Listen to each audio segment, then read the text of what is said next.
Hello everyone, আশা করছি সকলে ভালো আছেন, সুস্থ আছেন। আমি আপনাদের ভালোবাসায় অনেক ভালো আছি। আজকে আপনাদের সাথে আমি শেয়ার করব কিভাবে আদিবাসী চাকমারা মরিচ ভর্তা করে থাকে মাংসের সাথে।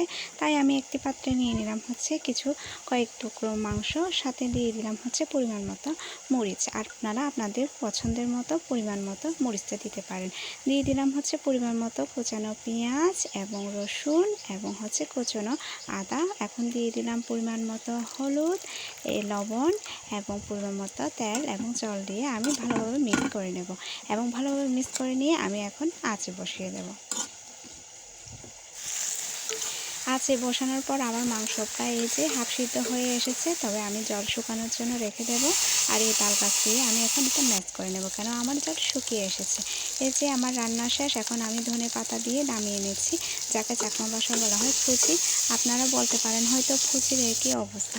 আসলে ফুচিটার এই অবস্থা হচ্ছে কেননা আমরা না খেয়ে কয়েকদিন ধরে এই ফুচিটি বাসায় রেখেছি, তার জন্য। তাহলে আজকের এই ছোট্ট ভিডিওটি যদি আপনাদের ভালো লাগে থাকে, অবশ্যই লাইক, কমেন্ট, শেয়ার করে পাশে থাকবেন এবং চ্যানেলটি সাবস্ক্রাইব করতে ভুলবেন না। আজকের জন্য সকলকে জানাই টাটা।